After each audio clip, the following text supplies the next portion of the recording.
Hey everyone, this is TJ and I am here on my creative world, and I just barely completed a video on unloading and loading minecarts. If you want to do automated, I recommend you go see that. I'll leave a link in the description. Now what I'm going to show you is if you possibly wanted to take your minecart, you wanted to have the same minecart track. So we'll say this is the same minecart track, except we're imagining it a lot longer than that. And you have possibly your unloading station right here for like a chest cart, but here's your personal route. Like you wanted to ride in the minecart right here and ride in it. So say you wanted to ride in it and you wanted to get to a destination. However, you wanted to use the same track so you can save on resources that you used for your minecart with a chest. And that way, but you wanted your minecart, and then you have the stupid llama getting in your way. You wanted to get out of here, you stupid llama. But you have your minecart with the chest going down. I'm gonna get me a sword and just kill this thing. It's in the way. Poor llama. Get out of here. There we go. But anyways, so you have this minecart with a chest, and you want it to go to a different destination, like over here instead of over there. Which it went over there because there was already one over there. Here's how you do it. So you see this hopper with a chest here, and so you can technically put a lot more items in that chest, and then these items go down into the hopper, and what happens is you have a chest minecart. When it goes under the hopper, it will get an item in it. And what I recommend doing if you wanted to have this your item minecarts and your personal minecarts take the same track, what you'll want to do is you'll want an item to enter the minecart as it's leaving the unloading station. And it doesn't matter what you put in this. You could use rotten flesh, you could use any type of item. If you wanted to use just like gold ore, that's what I put in here. You just send it on its way, and what happens, it went under the hopper and a gold ore entered it. And then when that gold ore enters it, it hits these detector rails, which activates the redstone current through the comparators. And the comparator then checks to see how many items are in the minecart, or if there is any items in the minecart. And if there's an item, it activates the repeater. And the reason why we want a repeater is because we want the delay.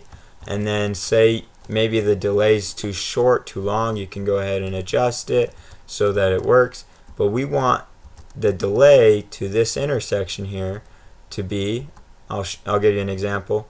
So when the redstone hits it, the intersection changes. So it changes kind of the route of the minecart in a sense. And so we want that delay to hit the intersection right before the minecart crosses over and stay while the minecart's going over it as well. And so that's why we'll need the repeater for the delay. And so as you can see, this one's a little complex because of how close it is, but when it's further apart, you won't have so many detector rails close together, and it will be a lot more organized. However, in this situation, it is compact, so this detector rail, what it senses is this is my minecart with items in it. So I'm going to go ahead and send off that. I don't have enough space to put a detector rail over here, so it's currently going over here. But so the minecart with the items goes, and it's supposed to go to this block where the unloading station is. As we can see, there's the hopper and the unloading station, and then here's the loading station, you could say. So that's, we'll say it's like the automatic loading and the automatic unloading station, where it automatically unloads and loads. So it should keep going back and forth between those two blocks. However, I want the human to go from that block to that block. And remember though, the item right now is going to this block as well, only because I don't have a detector here to readjust that circuit. If I had more space, I could do it, but I don't want to build a mile-long mine track for y'all. And you do want to make sure when you place the mine rail It goes by direction of the game. So let me give you an example. So I have two carts right here, and here comes the intersection. It automatically distinguishes that upper one. If I come from the other direction, it should go to the upper one as well. So you'll want to find out which direction it's going to automatically go to. It always goes to that. And then in order to make it change directions, you have to hit it with that redstone charge. Okay, and then in this situation where I am, will be the human now again, and I'll show you an example of that once more. So I don't want to touch that block as a human. I don't want to touch that block as a human because those are loading and unloading stations. So say I'm traveling to my XP farm where I'm killing a bunch of skeletons. If I have an XP farm, I want all the items that I get from those skeletons to also load into a minecart and get sent back to my house, maybe for those items to be sorted through a sorting machine of some sort. But I don't want that item cart to go to the exact same location I would, because I want to go where I can kill the creatures. I don't want to go where the items are being sent to.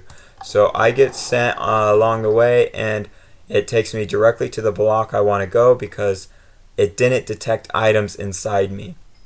Okay, that was important. As you see, this detector rail doesn't have a comparator. It just has a repeater. I don't have items. So what I need to do, I don't want to go to that block, so I need to change the direction of the intersection again so that I can go straight. And so I just put a repeater there for that detector rail, and it automatically changes it. And since it's not, we don't want to stay on this all day. Since these are comparators, it's not going to send the redstone charge since I don't have items, so I don't have to worry about it changing the direction of that one. So that's kind of how you'll want to build it. The detector rail, the comparator, and the repeater, and so forth. And then this will go where you want the minecart starting point with the chest. So that way it can have an item and it can hit all of the detector rails and comparators to go to the right location. I hope that makes sense to everyone. If you have any questions, post them in the comments. If you find any flaws, please post them in the comments as well, and I'll try to help clarify that maybe in another video. You'll have a wonderful day. Thanks. Bye.